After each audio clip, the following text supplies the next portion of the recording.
The chapter begins with a dialogue between Chuyong and a girl with lilac hair. Yes, how can I help you? Chuyong asked the girl. You are the owner of weapons in the pavilion of the Heavenly Army. I came here to see the so-called heavenly weapons. She answered him. I'm sorry, but you read the sign in front of the door. Chuyong asked, after which the girl walked past him and answered, Don't worry, the price doesn't matter as long as you sell real divine weapons. So this is what you call a divine weapon? The girl asked, holding one of the swords in her assortment. We are shown that she took up a sword that shone and glowed blue, and she asked, How much is this? The price of the sword is 100,000 taels. I would be glad if I came for a divine treasure. Chuyong replied. Yes. The girl asked, You really plan to sell this sword? Chuyong snatched the sword from her hands and pointed to a piece of metal. You see this piece of metal here? He asked, demonstrating his skill. He made a dash towards this piece. We are shown how Chuyong delivers a bunch of quick blows with this sword on metal. After that, it crumbles into small pebbles, and Chuyong returns the sword to its sheath. Holding the sword in front of him, Chuyong said with a smirk, Now look, this piece of metal crumbled into a statue. How the sword could cut through metal like dirt? The girl asked in surprise. This is indeed a legendary sword that can cut even metal. And we are shown her surprised face. With a smile on his face, Chuyong asked, So my sword is worth its price? Haha, worth it. This divine sword is priceless and worth the price. We are shown the feet of the person who said this stepping into the store. But compared to the price of this heavenly sword, I'm more interested in, how much is your life worth? He asked. It turned out to be the uncle of the Dragon City Emperor. A traitor has appeared. He wants to take his life. I'll take all these weapons, he said. The girl turned and spoke. The second uncle, seeing her uncle, said, In Thai, you ran away again. Looks like you're also interested in this divine weapon pavilion. This sword is not bad. I'll take them all. Behind him, his uncle's guard called out threateningly, Hey child, hand over all your weapons if you want to live. Chuyong smirked in response and asked, You want to kill me? And standing next to Gu Duzeng, he continued, Go ahead and try your best. Uncle patted them back.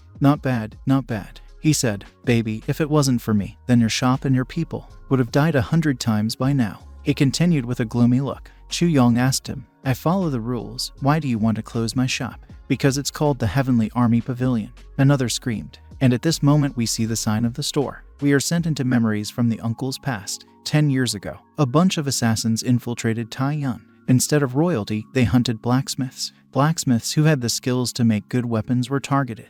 By the time the Taiyuan government found out about this, all the blacksmiths were dead. This massacre took place in the country of Taiyuan, and the soldiers no longer had good weapons. At that time, Da Zhao's troops under the command of the 5th Prince attacked. Since they did not have good weapons, the soldiers had to use low-quality weapons. The battlefield, which turned out to be useless. Watching our soldiers get killed on the battlefield, we couldn't even get their bodies back home. They were Taiyuan's best soldiers, but because they didn't have good weapons, they died in vain. This war is not the best memory for the citizens of Taiyuan.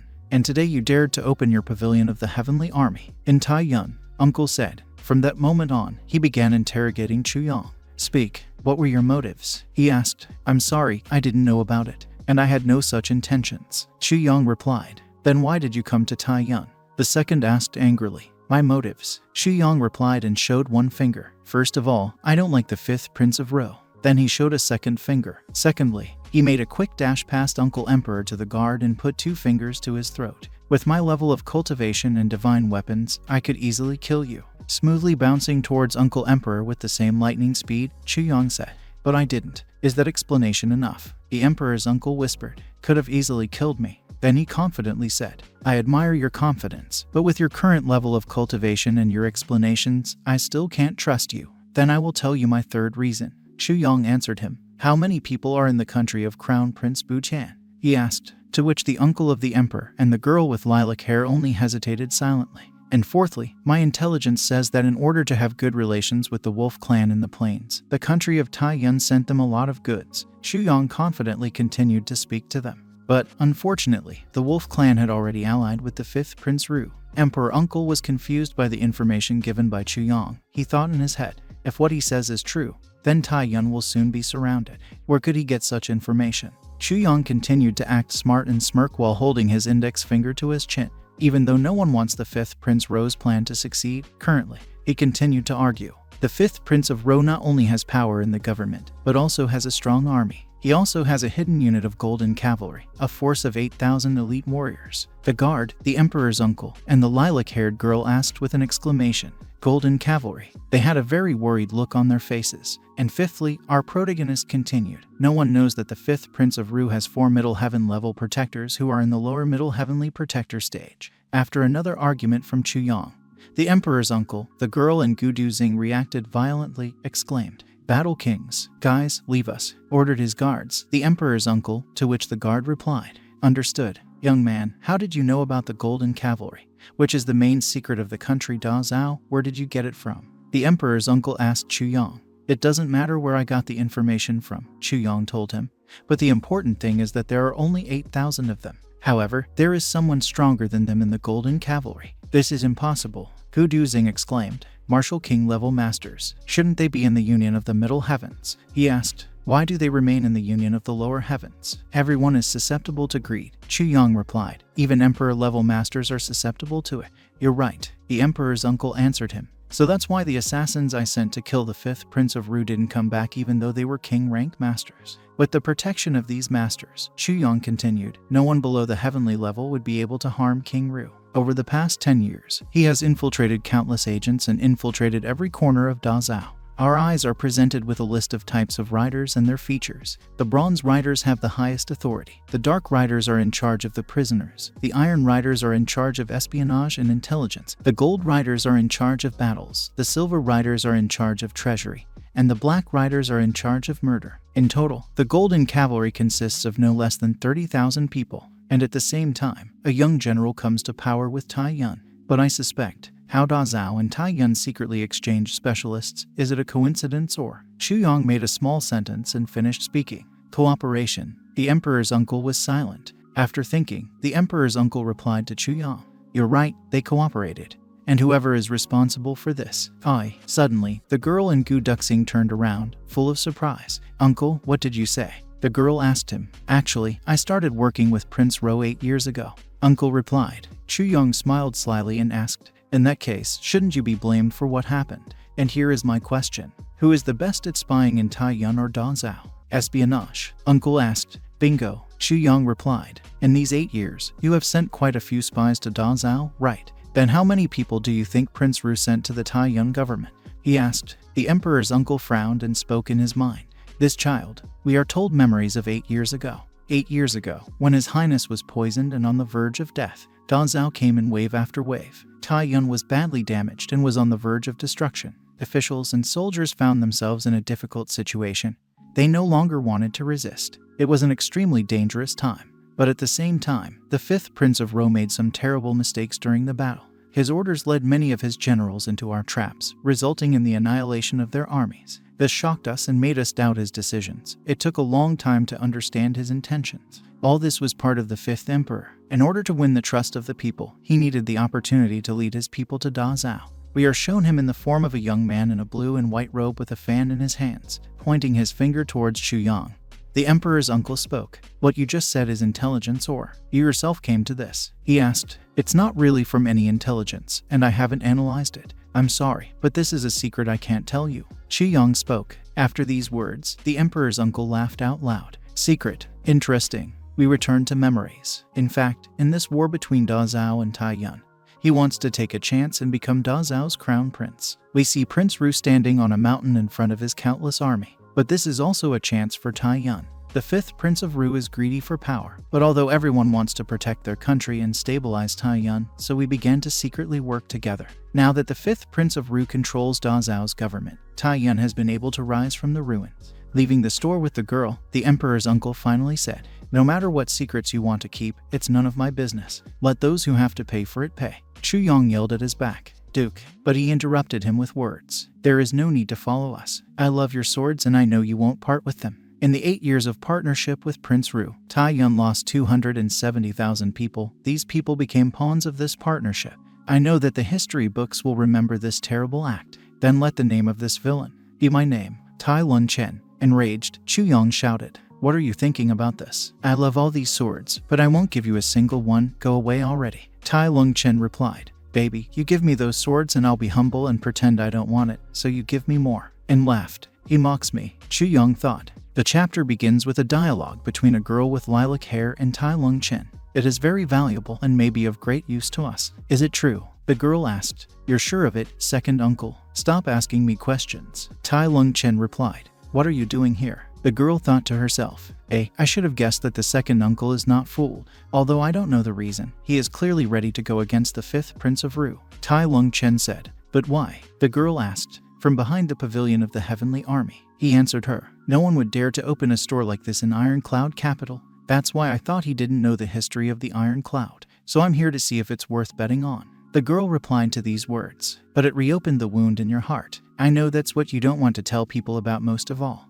Walking among his guards, Tai Lung Chen answered the girl. Just because I didn't say that doesn't mean it didn't happen. And since we're using him, he must know the truth. On the battlefield, I wouldn't want to see you make bad decisions because I kept the truth from you. I'm old, forgive me, he said to the girl. If you can't fight next time, don't ask me to help you decide. And I need to rest for a few years. The second uncle, the girl said, and with that they parted ways. At this time, Gu Duzing and Chu Yong were sitting and drinking tea while discussing the recent event. You really made up your mind? Gu Duzing asked while pouring tea. You know that once we enter this war, even if we are valuable soldiers, we can still die at any moment. I know, Chu Yong replied. I know about the danger. Still, I'm willing to die 1,000 times to save Gu Mio Ling. He murmured. I have the same goal and motives as you. That's why if you think it's dangerous, you can still refuse. Chu Yong said. Gu Duzing dropped his cup of tea at that moment and exclaimed menacingly. You think I'm a coward? Laughing, Chu Yong put down the jug of tea and said, I know Brother Gu is not like that. He poured tea into cups. Here, let's have a drink. On that day, I realized that I had another reliable and close brother, Gu Duzing. We see how laughing these two drink tea. 5 days later, Chu Yong got dressed and went to work. Brother Gu, look after the store while I go to get the contract. He said. Fine, go ahead, Brother Chu. Gu Duzing exclaimed with a laugh. Oh, what is this? Chu Yong exclaimed in surprise when he saw the ornate carriage. She shone all over and was like all of gold, with white horses harnessed to her. There were many accompanying guards behind her. This is the carriage that the prince has specially prepared for you. Master Chu, please sit down, said the servant, inviting aboard the carriage. Since he even sent a carriage for you, I want to know what he saw in you. Gu Duzing asked enviously. I'd like to know that too, Chu Yong replied. 5 days later, Chu Yong and Prince Tai Buchan were sitting and playing shogi. Master Chu, I see that you are aware of your strengths, right? The prince asked. Prince, please tell a child like me about this. Chu Yong replied. I can see that you are brave. It can be seen from the way you play shogi. You are a cunning, intriguing player. With those words, Tai Buchan made his move. Master Chu, your methods are audacious. They constantly expand your territory, but refuse to approach Tianyang. As well as the fact that you don't want to join the government and only help as a mercenary. Jianghu's ministers are completely different, but in Jianghu you have brothers, and in the government there are only the Lord and his ministers. It's like shogi, where the answer to the question, whether you win or not, is decided by fate. And the prince made another move. The prince was right, Chu Yong thought. Although Chumo is one of the Jianghu, and he is not interested in the struggle for power, however, this does not mean that he is mediocre. Although I only play on the edge, as long as I have Kai, I can turn a barren land into a lush, fertile paradise. Chu Yong said. A barren land, but to my surprise, she saved him. The prince thought in surprise. In fact, the prince should be thinking about how to break the strategy of the fifth Prince Ru, instead of talking about me, Jianghu, or the government. Prince, don't you feel the same? Chu Yong asked. Master Genius, what did you learn in Tan? May I know what your first step in the Iron Cloud will be? The prince asked excitedly. The prince himself must know this by now. Chu Yong answered defiantly, with a piercing gaze. Here we see how a carriage drives up with words. We have reached our destination. The next step is. The carriage stopped and Chu Yong stepped out in front of the Butian pavilion, looking down the alley. He spoke. It was Grandpa Can. In this frame, the author shows us how a crowd of silhouettes runs screaming. Faster, he is here. Here, we were introduced to two characters, head of government Butian, Minister Chen Ziang, and Vice Head Chen Yutong. They only informed me in the morning and immediately sent me to greet. No one knows who they take me for. One of them said, it was only through his connections that he got here, Mr. Chu. Chu Yong pays tribute to the two officials. You prepared the list that I requested yesterday. Chu Yong asked the officials. In response, the two of them looked at him angrily. If he is ready, please follow me and I will officially become an official. And Chu Yong walked towards the entrance. The fire will soon be lit. What a cheeky kid. Let's see how you do it. Chen Ziang grumbled. Standing in front of the people on the balcony, Chu Yong began his speech. The reason I brought everyone together is so I can get to know you guys. Therefore, there is no need to be nervous. Chu Yong glanced at the list and spoke. Please respond when I call your name. In this frame, Chu Yong began listing the names that were being answered. Here, among them was Liu Zuguan. Liu Zuguan, 3rd stage practitioner. You lost an eye in a battle against the people of the Southern Yuan 3 years ago, right? Chu Yong turned to him. Everyone knows about it, what you're after. Liu Zuguan answered him displeasedly. I want to check how blind your left eye is, Chu Yong said and jumped off the balcony. So, you've been training hard to use your right eye to replace your left, so you can use your hidden weapon just like in the old days. Please give me your hand, Chu Yong said and extended his hand forward, to which he reacted angrily. He squeezed Liu Zuguan's hand and said, the meridians of both eyes are intact, so your left eye is perfectly fine. Now tell me how you cannot see with your left eye when both meridians of your vision are in perfect order. And your Liu family's hidden weapon techniques combine the focus of both eyes on the target to inflict maximum damage. But you claimed that your eye was blind. Chu Yong continued. This is the secret of my Liu family. How did you find out about it? Liu Zuguan shouted angrily. Even if I told you that I spent these 2 days in the archive, you would still ask how I know about it. Chu Yong asked. So that's why you're a pretty good kid. But if so, Liu Zuguan said, then you must die, and dashed at Chu Yong with a hidden weapon. This chapter begins by continuing the previous chapter. Liu Zuguan attacked Chu Yong. At that moment, Chen Xiang suddenly appeared, shielding Chu Yong with his body. Liu Zuguan, you and I have been working together for so long, you really are a spy? He asked. In response, Liu Zuguan spoke. Once it's all revealed, it's true. Chen Xiang made a quick dash with words without much effort, then die, and cut Liu Zuguan in half. Behind them, the crowd began to talk among themselves. The official's gaze is not blurred, and he cannot kneel. If the elders don't mind, wait and Chu Yong will come to apologize. Where is Men Yud? Chu Yong asked as he addressed the crowd. Someone from the crowd shouted, oh, it's him. Men is here. A gloomy man stepped out from the crowd. Someone in the crowd got angry. No, how could a brother be a traitor if he risked his life for Butian Pavilion? Meng Yud shouted. Don't think that by gaining the prince's favor you really become a minister, you bastard. He turned to Chu Yong, after which he turned to Chen Xiang. Chen Xiang, there is an old man in the Butian Pavilion. Every time you just run away from the fight, how can you be so arrogant? I just asked for help in the investigation, said Chu Yong. Why are you so afraid? Help the investigation. Meng Yud asked indignantly. Why is nobody saying anything? Shen Zai, Chu Yong is clearly trying to deprive you of support with far-fetched speculation in order to become the leader himself. Get rid of you. The voice of Men Yud was supported by people from the crowd. Big brother is right. He cannot be a traitor. These voices were interrupted by Chen Xiang. Everyone shut up. Do as Chu Yong said. When the investigation is over, you will be innocent. After these words, Chu Yong explained to the people. This is an order from the head of the cabinet. I was just ordered to investigate. If you pass my interrogation, it will prove that you are innocent. Men Yud could not stand it and jumped high. Hey you, I'm not stupid. But Chen Xiang stopped him. They made a synchronized blow and clashed with their fists. Meng Yud landed. Meng Yud, Chen Zai addressed him. You are obviously Wu Zong, so why did you hide your own cultivation? So no one believes me. Men Yud spoke. Even battle brothers suspect me. What is the meaning of life then? One of the people approached him and began to calm him down. Brother Men, take it easy. Why don't we just take it easy? Men Yud glared at him angrily. Fine. He grabbed a guy from the crowd and took him hostage. Don't come, or I'll kill him first. The crowd raised a roar. Stop, Men Yud. At least you understand what you're doing. Let him go. Chu Yong smirked and spoke. You'd rather take a hostage than explain yourself. If you're not a spy, then what are you? And why are you doing it? Chu Yong read the suspect with his Kai power. How interesting. The method by which the great Zhao selects talents is truly flawless. I don't even know how they manage to find powerful people like you. Led by Minister Zhao, no one is afraid to die. The crowd was indignant and the rumble rose again. What? Meng Yud, you really are a traitor. Grab him. Meng Yud became furious and shouted. Chu Yong, you deceived me. No worries. Chu Yong spoke. They are both on the same side. And he deliberately took him hostage and not someone else. Only a fool would fall for such a trick. Yes, screams are heard from the crowd. Chu Yong, you. After these words, that guy and Men Yud split up in an attempt to escape. The guy said, Chu Yong, you remember me. There were screams from the crowd. Grabbed him. But at this moment, we are shown how someone takes out a sword and with one stroke blocks their way and carries them away with a shock wave. The two traitors suffered great damage. Two silhouettes emerged from the dust cloud. They were Chen Xiang and Chen Yutong. Neither of us knew that we had made a big mistake. Please, Chu Yong, we will bear the responsibility for our guilt and punishment. Chu Yong replied, this is not a mistake of the officials, but the new plans of the prince regarding the Butian Pavilion.